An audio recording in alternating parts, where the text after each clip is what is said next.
What's going on, everyone? So, 2018 is over, and before we dive into 2019, I wanted to give like a special shout out for a couple of games that kind of turned my head in 2018. So, this is in no consecutive order. I just wanted to put it out there and just give you a little bit of feedback on each game.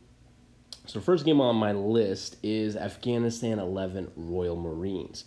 Now this is a DLC for the Afghanistan 11 full game, and I really liked this DLC. I was really looking forward to it. It had more functionality to an already great game. A couple of things that I really liked about this game is it brings in a couple of key things like roadblocks, car bombs, and civilian vehicles, and something I especially did like is the UK faction, where especially this new unit, the Warthog, which is really awesome. Really like the British forces in this DLC.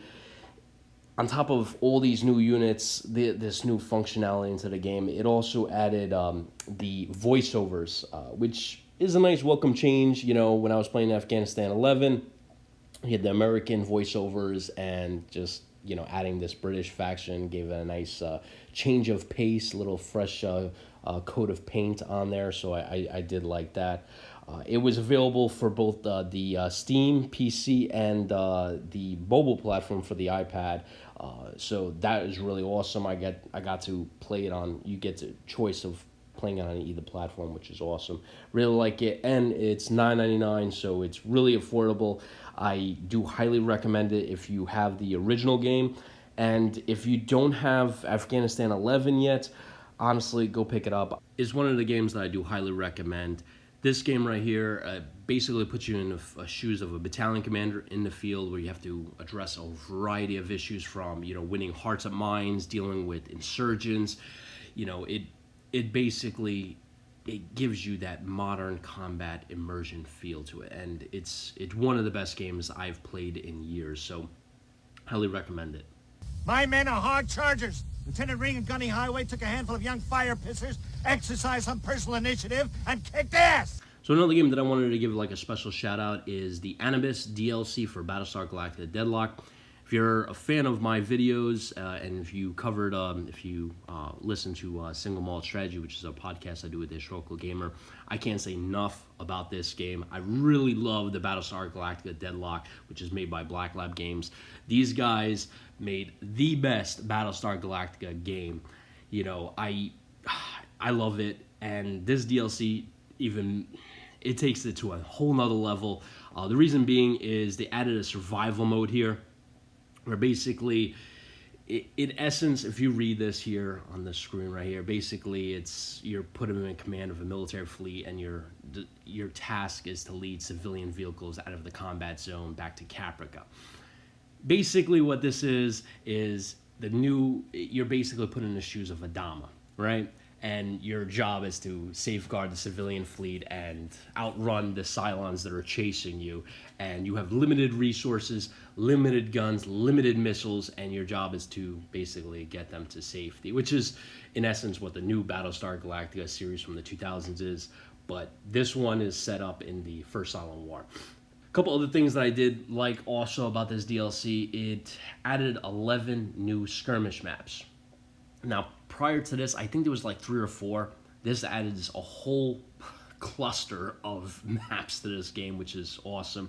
They also made so many changes to the AI in this game for Viper control and how Vipers interact with Cylons as well as your fleet. A lot of enhancements, as well as new resource missions and new munitions types for $10. I believe it's $10. Yeah, actually $8.99 because it's on holiday sale. I highly recommend this. If you're a Battlestar Galactica fan, you need to pick up Deadlock, and you also should pick up this Anubis update because honestly, it's awesome. Go pick it up.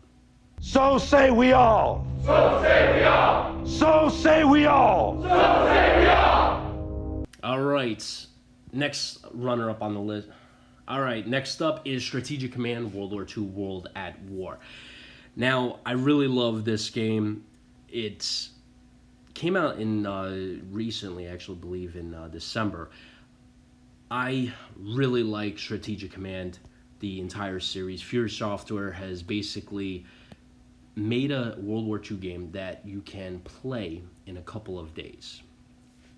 Now, why this is important is because previously I had two choices, right? There are two games that I really love that I play in the World War II saga, right? The World War II series. I have Hearts of Iron and War in the Pacific, right? Now, both games require a lot of time to commit, right? Hearts of Iron takes a couple of weeks to play, if not months, and War in the Pacific, forget about it. You're going to be playing for months, if not a year, maybe longer, right? So you have to make sure you have substantial time to commit to those games. In War in the Pacific, Strategic Command World at War, you can actually play World War II from start to end, both Atlantic and Pacific theaters, in a matter of days. And it has a decision system, so every game is going to be different from the last one. You can, ally with other nations, like, you can have, you can do a preemptive attack on Italy. You can decide to, not have the United States come in on your side. Perhaps they would, join the Axis or the Comintern, whatever it may be. There's numerous decisions that change the course of the game. Besides the decision system, it has a great modding community, which is going to offer hundreds, if not thousands, of different modifications, new scenarios to this game, which basically makes the replayability of this game unlimited, basically. So investing $40 in a game, it's going to provide you hundreds, if not thousands upon thousands of hours of enjoyment. And that's why I love this game, because, like, on a normal week, I'll only get a few hours to myself to play, strategy games. And I could actually finish World War II with this game from start to finish per week. And then actually the next week after that, I could play it again and have a whole completely different outcome, which I really love. So thanks to Fury and Matrix Games and Slitherine for doing this, because I could actually now play World War II from start to finish. Red alert. Red alert. Red alert. You crossed my line of death! You haven't dismantled your MX stockpile. Pakistan is threatening my border! That's it, Buster. No more military aid. Nuke 'em. Get them before they get you. Another quality home game from Butler Brothers. And the last game is Armored Brigade. Now, the reason this is on my list is because there's a couple of things that I saw in this game that really made it shine, that really turned my head. It was released by Vetica Studios in November. It's a Cold War operational level war game set in a fictional Cold War where, Soviet Union versus US. Now, a couple of things that make this game shine. One, right off the bat, it has the best zoom system I've ever seen implemented in a game. What I mean by that is you have this massive map, this huge, massive map that can encompass an entire section of Germany. And you can play it. You can actually have numerous battalions on this massive, hundreds of miles scaled map. And you can zoom in fluidly, like Google Maps, into somebody's backyard where you could have two squads attacking. Never seen an incredible zoom system implemented in this manner. So big props to Vetica Studios for this. A couple other things is, as you can see on the top left, you have 4 major maps, but you can set the battle zone to whatever you want it. So you can have, like, a portion of, a city, or actually maybe just a couple of blocks of the city, or you can choose this entire map to play. The choice is yours. You can make the game, to play for over an hour, or if you choose this massive map, put a couple of battalions on the field, you could play for probably weeks on end. So that's really cool. Other things is, as you can see, these in-game features, there's just so much to this game. There's a climate that will affect your unit. So if you're playing, if you're fighting in the winter or summer, that's going to have effects on the soldiers, whether it be too cold or too hot. You have weather systems like thunderstorms, lightning that will affect. There's also fog that will affect combat.